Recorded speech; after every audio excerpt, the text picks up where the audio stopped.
Hello and welcome everyone.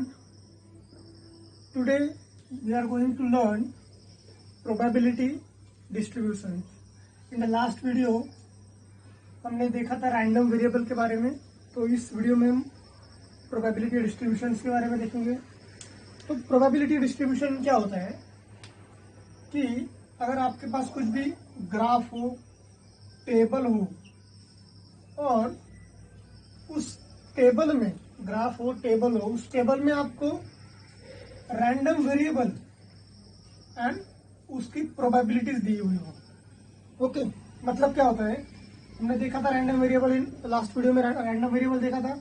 अब इसको random variable की प्रोबेबिलिटी, रैंडम वेरिएबल का जो पॉइंट होता है उसकी प्रोबेबिलिटी को हम ऐसे डिनोट करते हैं। मतलब कि कैपिटल एक्स को हम रैंडम वेरिएबल डिनोट करते हैं और स्मॉल एक्स, कैपिटल एक्स के इक्वल जो स्मॉल एक्स होता है उसे रैंडम वेरिएबल की वैल्यूज डिफाइन की जाती हैं। तो इसे हम प्रोबेबिलिटी ऑफ दैट पॉइंट बोलते हैं, मतलब प्रोबेबिलिटी ऑफ दैट नंबर। इसे हम ऐसे भी डिनोट कर सकते हैं, P of small x.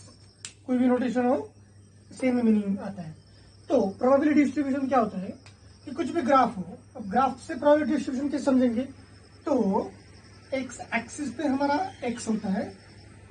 Okay, x मतलब values of random variable, okay, small x, and y axis पे उसकी प्रोबेबिलिटीज डिफाइन की जाती है। तो इस ग्राफ को हम क्या बोलेंगे, प्रोबेबिलिटी डिस्ट्रीब्यूशन बोलेंगे। दूसरा होता है टेबल। तो टेबल से कैसे समझेंगे, सपोज मेरे पास ये टेबल है, ओके, तो इसमें ये रैंडम वेरिएबल की वैल्यूज हो गई और उसकी करस्पॉन्डिंग प्रोबेबिलिटीज हो गई। तो इस टेबल के अंदर जब रैंडम वेरिएबल एंड उसकी प्रोबेबिलिटीज आएगी तो इसे हम क्या बोलेंगे, प्रोबेबिलिटी डिस्ट्रीब्यूशन बोलेंगे। तो ये हो गया हमारा रैंडम वेरिएबल का कंसेप्ट। तो अब रैंडम वेरिएबल हम एक एग्जांपल से समझेंगे बहुत इजी तरीके से, और उसके बाद उसी एग्जांपल का मीन और वेरिएंस कैसे निकालते हैं। अगर हमें रैंडम वेरिएबल प्रोबेबिलिटी डिस्ट्रीब्यूशन दिया होगा तो हम उसका मीन और वेरिएंस कैसे निकालेंगे वो भी समझेंगे। अगर आपको वीडियो कुछ समझ आ रहा हो तो जरूर लाइक कीजिए, सब्सक्राइब कीजिए और अपने दोस्तों से जरूर शेयर कीजिए। तो देखते हैं प्रोबेबिलिटी डिस्ट्रीब्यूशन पे एक एग्जाम्पल, बहुत ही इजी एग्जाम्पल है। तो ये हमारा एक एग्जाम्पल है। इस एग्जाम्पल में हमारा रैंडम वेरिएबल है number of colour television, TV मतलब टेलीविजन। तो ये क्या हो गया हमारा कैपिटल एक्स मतलब रैंडम वेरिएबल। तो हमारा रैंडम वेरिएबल क्या हो गया, नंबर ऑफ कलर टेलीविजन। तो मैंने बोला था कैपिटल एक्स रैंडम वेरिएबल को डिनोट किया जाता है और उसके करस्पॉन्डिंग जो स्मॉल एक्स होता है वो उसकी वैल्यूज डिफाइन करता है। तो इस केस में 0, 1, 2, 3, 4, 5 ये क्या हो गया हमारा स्मॉल एक्स हो गया। ओके, ये हो गया रैंडम वेरिएबल। उसके करस्पॉन्डिंग हमें नंबर ऑफ हाउस होल्ड का डेटा दिया हुआ है। तो हमें क्या करना है, तो इस एग्जांपल में हमें प्रोबेबिलिटी डिस्ट्रीब्यूशन निकालना है। तो कैसे निकालेंगे प्रोबेबिलिटी डिस्ट्रीब्यूशन, तो प्रोबेबिलिटी क्या होती है हमारी, प्रोबेबिलिटी को कैसे डिनोट किया जाता है, तो number of outcome divided by total number of outcomes. मतलब आपको कितना आउटकम मिलेगा, तो नंबर ऑफ आउटकम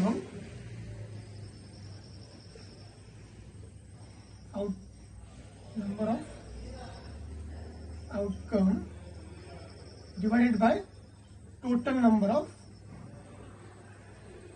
आउटकम।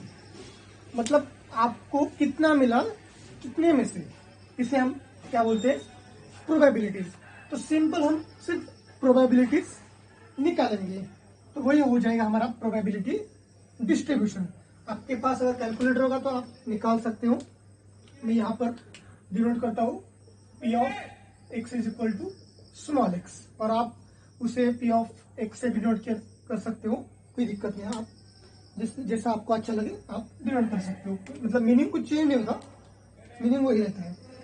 तो हम क्या करेंगे, हर एक रैंडम वेरिएबल्स की जो वैल्यूज है, मतलब नंबर ऑफ कलर टेलीविजन, तो उसकी प्रोबेबिलिटीज निकालेंगे।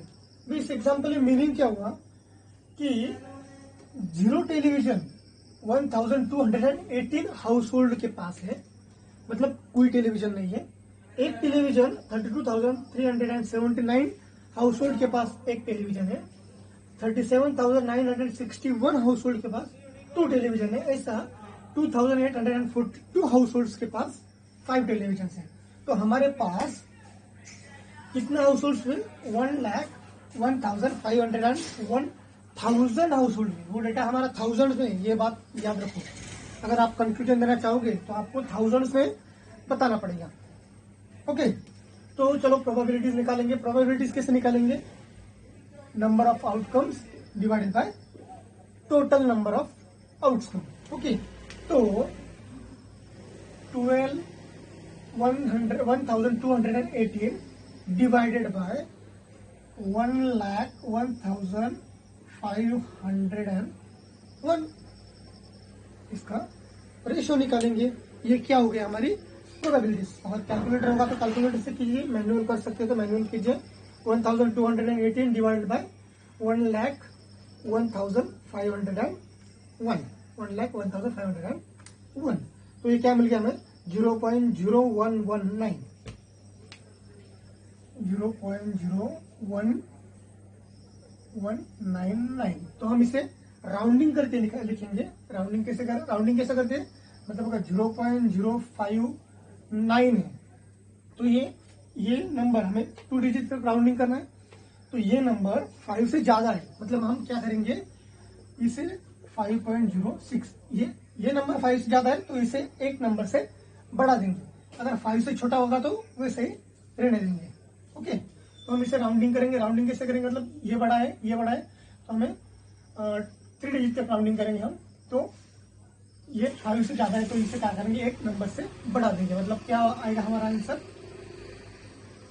0.012। ये हो गया हमारी प्रोबेबिलिटीज। वैसे दूसरी आएगी 32,379 डिवाइडेड बाय 1,01,501। ये क्या आएगी प्रोबेबिलिटीज? 0.319, 0.319। ऐसे कर करके हम सब प्रोबेबिलिटीज निकालेंगे। एक बात हमेशा याद रखना, प्रोबेबिलिटीज हमेशा मतलब ऑलवेज 0 और 1 में लाई करती है। ये बात हमेशा कभी भी मत भूलना। और दूसरी चीज, summation of all probabilities always 1 होता है। मतलब प्रोबेबिलिटीज हमेशा 0 और 1 के बीच में रहती है। और कितनी भी प्रोबेबिलिटीज आपके पास हो, अगर उस प्रोबेबिलिटीज का टोटल करोगे, यहाँ पर टोटल करोगे ये सब प्रोबेबिलिटीज का, तो 100% 1 ही आना चाहिए। अगर 1 से ज्यादा हो रहा है, कम हो रहा है, तो समझ लेना कहीं पर कैलकुलेशन मिस्टेक है, कहीं पर तो हमने मिस्टेक की है। मिस्टेक ढूंढो और सुधारो। ओके, तो ये सब प्रोबेबिलिटीज हम लिख लेंगे अभी। तो आप अगर इस प्रोबेबिलिटी का टोटल करोगे तो वो हमेशा 1 ही आएगा। 1 से आगे जाएगा नहीं, 1 से कम होगा नहीं, ज्यादा होगा नहीं, हमेशा 1 ही आना चाहिए। ओके, तो ये हमने कर दिया प्रोबेबिलिटी डिस्ट्रीब्यूशन। बस यही, इतना ही हमारा प्रोबेबिलिटी डिस्ट्रीब्यूशन है। एक बार अगर आपको प्रोबेबिलिटी डिस्ट्रीब्यूशन पता चल गया, आप उसके बारे में सब कुछ, मतलब सब डिस्क्रिप्टिव स्टैटिस्टिक्स सब कुछ बता सकते हो। Mean, median, mode, variance, standard deviation, coefficient of variance, skewness, kurtosis, जो भी कुछ है डिस्क्रिप्टिव स्टैटिस्टिक्स सब कुछ बता सकते हो। बस एक बार आपको प्रोबेबिलिटी डिस्ट्रीब्यूशंस मिल जाए। तो अब देखेंगे mean, variance and standard deviation. इस प्रोबेबिलिटी डिस्ट्रीब्यूशन से आप कुछ भी बता, मतलब आपने अगर आपको किसी ने पूछा कि कितने चांसेस है कि हाउस होल्ड्स के पास 3 टेलीविजन होगा, उसने पूछा कि कितने % चांसेस है कि हाउस होल्ड के पास 3 टेलीविजन होगा। कितना टेलीविजन होगा? 3 टेलीविजन। सिंपल है, डायरेक्ट प्रोबेबिलिटी जाओ, 0.191, मतलब 19.1% चांसेस है कि हाउस होल्ड के पास 1,01,500 house hold, out of this house hold 3 teenager होने के चांसेस कितना है? 19.1%। अगर आपको किसी ने पूछ लिया कि मोर देन फोर टेलीविजन होने के चांसेस कितने, मतलब प्रोबेबिलिटी कितनी, तो आप क्या करोगे? Probability of x is greater than और इक्वल्स टू 4, इक्वल है क्योंकि 4 बोला है, 4 से ज्यादा मतलब 4 भी आएगा, ये 4 भी आएगा और 5 भी आएगा। बस इन दोनों को क्या करना है? आपको ऐड कर देना है, जो आएगा वो वो आपकी क्या आएगी? प्रोबेबिलिटी आ गई। तो इजीली आपको कौन सी प्रोबेबिलिटी पूछ लिए जाए, आप इस प्रोबेबिलिटी डिस्ट्रीब्यूशन से निकाल सकते हो। अब देखेंगे मीन वेरिएंस एंड उसका स्टैंडर्ड डेविएशन। तो अब हम एक्सपेक्टेशन एंड वेरिएंस कैसे निकालते हैं, expectation, variance and standard deviation, ये 3 चीजें सीखेंगे। उसके बाद एक्सपेक्टेशन और वेरिएंस के कुछ बेसिक प्रॉपर्टीज है वो देखेंगे। तो एक्सपेक्टेशन का फॉर्मूला होता है, उस एक्सपेक्टेशन को हम ई ऑफ एक्स से डिनोट करते हैं, उसे हम म्यू से भी डिनोट कर सकते हो। म्यू मतलब मीन, एक्सपेक्टेशन मतलब मीन एवरेज, सब एक ही मीनिंग होता है। ओके, दूसरा नाम है, अलग अलग नाम है सिर्फ मीन का। एवरेज बोलते हैं, एक्सपेक्टेशन बोलते हैं, मीन बोलते हैं। तो उसका फॉर्मूला हो गया summation x into p of x over the range x. मतलब क्या है? X into probability P of x, ये एक्स और ये पी ऑफ एक्स, ये दोनों का प्रोडक्ट और उसकी सब की एडिशन, वो क्या हो गया हमारा? एवरेज मतलब मीन हो गया। क्या करेंगे? एक्स और प्रोबेबिलिटी एक्स, इन दोनों का प्रोडक्ट और उसकी एडिशन। ये देखो यहां पर किया, x into 0.012 is equal to 0, क्योंकि 0 से मल्टीप्लाई करेंगे तो 0 ही आएगा। 1 into 0.319 is equal to 0.319, 2 into 0.374 is equal to 0.748। ऐसा कर करके x into p of x, x into p of x, x into p of x कर करके हम क्या करेंगे? एक्सपेक्टेशन निकालेंगे और सब इसके टोटल करेंगे। X into p of x column का टोटल करोगे तो आपको क्या मिल जाएगा? मीन मिल जाएगा। तो ये क्या हो गया हमारा? मीन हो गया 2.084। ये क्या हो गया? मीन हो गया। मीन का ही दूसरा मीन को ही एवरेज बोलते हैं और उससे हम डिनोट करते हैं म्यू से या एक्सपेक्टेशन ऑफ एक्स। इसे क्या रीड करेंगे? Expectation of x, E of x. ये देखो, ये तो हो गया हमारा मीन। अब मीन निकालने के बाद आता है वेरिएंस। ओके, तो वेरिएंस का फॉर्मूला देखेंगे, V of x is equal to summation x minus mu bracket square into p of x over the range x. Range भूलना नहीं। Okay, x minus mu bracket square p of x, मतलब क्या हो गया? ये x, उससे mean minus करने का, उसका स्क्वायर लेने का और पी ऑफ एक्स से मल्टीप्लाई कर लेने का। ये थोड़ा कॉम्प्लिकेटेड हो जाता है, तो अगर हम इसे थोड़ा एक्सपांड करेंगे, ये जो ब्रैकेट है अगर ये सॉल्व करेंगे तो हमें थोड़ा इजी फॉर्म मिल जाएगा वेरिएंस का। सो वेरिएंस निकालना इजी हो जाता है। तो हमें पता है a minus b bracket square का एक्सपेंशन क्या होता है? A square plus b square minus 2ab। ये एक्सपेंशन है। यही एक्सपेंशन हम क्या करेंगे? इस फॉर्मूला में अप्लाई करेंगे। क्या करेंगे? समेशन को एज इट इज रखेंगे ओवर द रेंज एक्स। ये हो गया। अब इसे एक्सपांड करेंगे। इसे कैसे एक्सपांड करेंगे? एक्स स्क्वायर मतलब ए स्क्वायर, बी मतलब म्यू मतलब plus mu square minus 2ab, 2ab मतलब 2x mu minus 2x mu, और ये पी ऑफ एक्स है एज इट इज। ओके, ये मैं इरेज कर देता हूं। ओके, ये हो गया।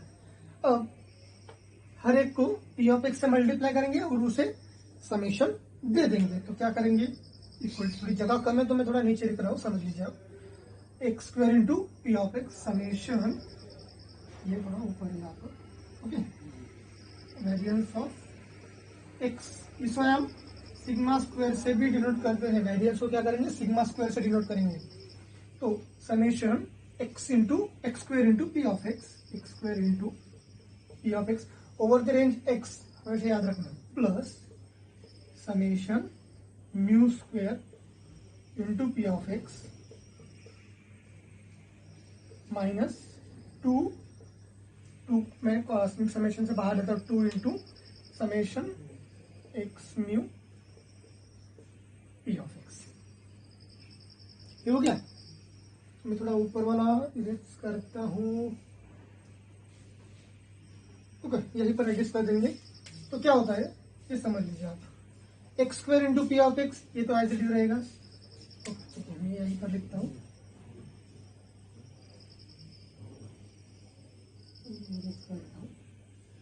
थोड़ा जगह का शॉर्टेज है, एडजस्ट करिए आप। हाँ, तो इसे ये ध्यान दीजिए, ये मैं ऊपर लिख रहा हूं।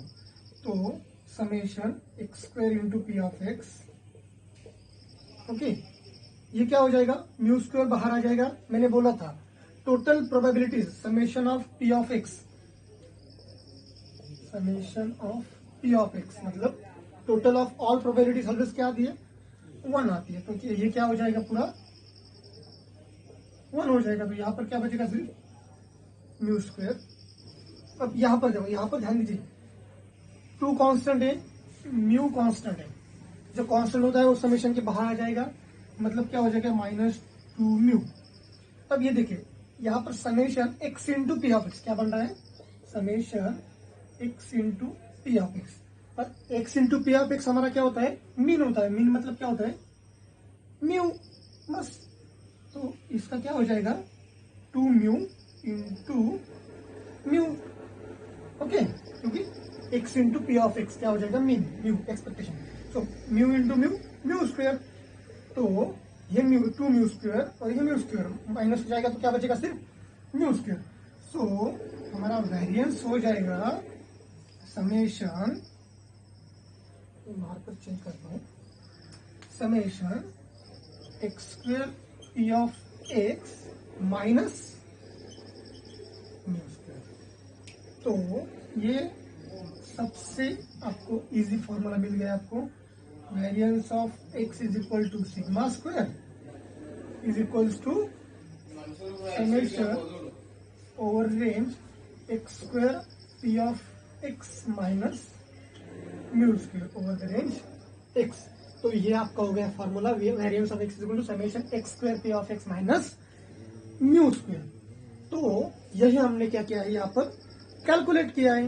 क्या किया है, variance of x square into p of x, मतलब सबसे पहले हमने ये पूरा टर्म कैलकुलेट कर लिया, क्योंकि समेशन चाहिए ना हमें, तो ये कॉलम कर दिया। क्या क्या, एक्स स्क्वायर मतलब एक्स का square into probability of x, x square into probability of x, ऐसा कर करके हमने x square into probability of x. Okay, समझ आ गया। तो x square into probability of x हमें मिल गया, ये पूरा कॉलम, इसकी टोटल 5.45 क्या मिल गया हमें, 5.45 माइनस क्या करेंगे, म्यू स्क्वायर।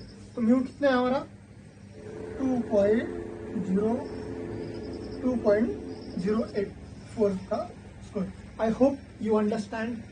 ओके, 5.45 हमारा क्या हो गया, x square p of x summation minus 2.804 mean का स्क्वायर हो गया। तो हमारा वेरिएंस आया 1.107। ये क्या हो गया हमारा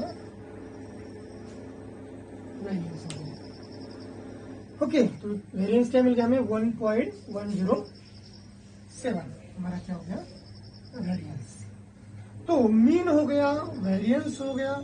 अब उसके बाद आता है स्टैंडर्ड डेविएशन, सबसे इजी है। स्टैंडर्ड डेविएशन क्या होता है, वेरिएंस का स्क्वायर रूट। जो वेरिएंस होता है, वेरिएंस क्या आता है हमारा 1.107, सिग्मा स्क्वायर डिनोट करेंगे, ये हो गया हमारा वेरिएंस। तो स्टैंडर्ड डेविएशन होता है, स्टैंडर्ड डेविएशन एसडी SDCT है, SD मतलब स्टैंडर्ड डेविएशन। तो स्टैंडर्ड डेविएशन मतलब क्या होता है? Square root of variance, square root of variance. जो भी आपको वेरिएंस मिलेगा उसका बस स्क्वायर रूट कर लीजिए, आपको क्या मिल जाएगा? स्टैंडर्ड डेविएशन मिल जाएगा। तो अगर इसका स्क्वायर रूट करोगे 1.107 का स्क्वायर रूट करोगे तो मुझे मिलेगा 1.052। तो ये क्या हो गया मेरा? Standard deviation. ओके, तो हमने प्रोबेबिलिटी डिस्ट्रीब्यूशन देखा। प्रोबेबिलिटी डिस्ट्रीब्यूशन क्या होता है, वो कैसे कैलकुलेट किया जाता है, प्रोबेबिलिटी जो फ्रीक्वेंसी दिया है उसके ऊपर से। उसके बाद हमने मीन निकाला, मीन का फॉर्मूला देखा, मीन वेरिएंस निकाल लिया। वेरिएंस का सिंप्लीफाइड फॉर्मूला हमें मिल गया, वो एक बार अच्छे से लिख लीजिए नोटबुक में। और स्टैंडर्ड डेविएशन मिल गया। ओके, ये चीजें हो गई। अब थोड़ा प्रॉपर्टीज देख लेते हैं। अब मैं ये इरेज कर देता हूं। तो मीन की कुछ प्रॉपर्टीज है। मीन मतलब क्या? एक्सपेक्टेशन की कुछ प्रॉपर्टीज है। Properties of expectation. तो किसी भी कांस्टेंट का एक्सपेक्टेशन लोगे तो कांस्टेंट ही आएगा। कोई भी कांस्टेंट हो उसका एक्सपेक्टेशन लोगे तो कांस्टेंट ही आएगा। अगर किसी भी वैल्यू को कांस्टेंट से मल्टीप्लाई करेंगे और उसका एक्सपेक्टेशन लगे तो कांस्टेंट हमेशा एक्सपेक्टेशन के बाहर आता है। मतलब x इंटू सी क्या हमारा कांस्टेंट है, तो कांस्टेंट से x को मल्टीप्लाई किया तो c इंटू एक्स। तो कांस्टेंट क्या है? कांस्टेंट क्या आएगा? एक्सपेक्टेशन के बाहर आ जाएगा। किसी भी कांस्टेंट को अगर ऐड करोगे और उसका एक्सपेक्टेशन लोगे, मतलब x क्या हो गया हमारा? Value of random variable. तो उसमें कोई भी कांस्टेंट आप ऐड करोगे और उसका एक्सपेक्टेशन लोगे तो क्या होगा? x प्लस, मैंने क्या बोला था? कांस्टेंट का एक्सपेक्टेशन क्या आता है? कांस्टेंट आता है। इसका एक्सपेक्टेशन क्या आएगा? कांस्टेंट ही। बस ये तीन प्रॉपर्टीज आप याद कर लीजिए। यही एक्सपेक्टेशन में यही तीन प्रॉपर्टी हमें काम आती है। अब दूसरी बात आती है वेरिएंस की प्रॉपर्टीज। वेरिएंस की प्रॉपर्टीज थोड़ी अलग है। क्या होता है variance? Variance of constant always 0 होता है। ये बात हमेशा याद रख लीजिए। और दूसरी चीज, वेरिएंस कभी भी निगेटिव नहीं होता, हमेशा पॉजिटिव ही वेरिएंस होता है। ये कभी भी भूलिए मत। तो वेरिएंस ऑफ कांस्टेंट क्या हो गया? 0 हो गया। अगर वेरिएंस में कुछ भी क्वांटिटी ऐड करोगे तो वो क्वांटिटी क्या हो जाएगी? कांस्टेंट का, अगर रैंडम वेरिएबल के वैल्यूज पर आप कुछ ऐड करोगे और उसका वेरिएंस लोगे तो उस कांस्टेंट का कुछ भी इंपैक्ट नहीं होता। मतलब variance of x plus variance of c. और हमने क्या देखा था? वेरिएंस ऑफ सी क्या आता है? कांस्टेंट। वेरिएंस सी क्या हमारा कांस्टेंट है, तो कांस्टेंट का वेरिएंस क्या आता है? 0। तो क्या आएगा? सिर्फ वेरिएंस ऑफ एक्स प्लस सी क्या आता है? Variance of x. अब किसी कांस्टेंट से मल्टीप्लाई कर दिया और उसका वेरिएंस लिया तो क्या होता है? वो कांस्टेंट का square into variance of x. Constant का square into variance of x. बस ये तीन प्रॉपर्टीज, और ये तीन प्रॉपर्टीज आप याद कर लीजिए एक्सपेक्टेशन एंड वेरिएंस के बारे में। बस इतना ही है हमारा। यहीं पे हमारा प्रोबेबिलिटी डिस्ट्रीब्यूशन खत्म होता है, उसका मीन वेरिएंस स्टैंडर्ड डेविएशन खत्म होता है। आप पूरा वीडियो देखा है आपने, तो मुझे लगता है कि आपको कुछ समझ आ रहा है, इसलिए आप लास्ट तक बने रहे मेरे साथ। तो जरूर अपने दोस्तों को शेयर कीजिए। अगर मेरा काम आपको पसंद आ रहा हो तो अपने दोस्तों से शेयर कीजिए, चैनल को सब्सक्राइब कीजिए, लाइक कीजिए। एंड दूसरी चीज, अगर आपको कुछ भी स्टैटिस्टिक्स या इकोनॉमिक्स से रिलेटेड कुछ भी बुक्स चाहिए हो तो मेरा टेलीग्राम चैनल सबके लिए अवेलेबल है, पब्लिक के लिए किया है मैंने। मैं लिंक डिस्क्रिप्शन बॉक्स में डाल दूंगा, तो जरूर आप ज्वाइन कर लीजिए।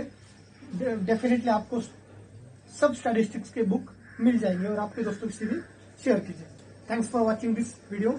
Like, share and subscribe. Thank you.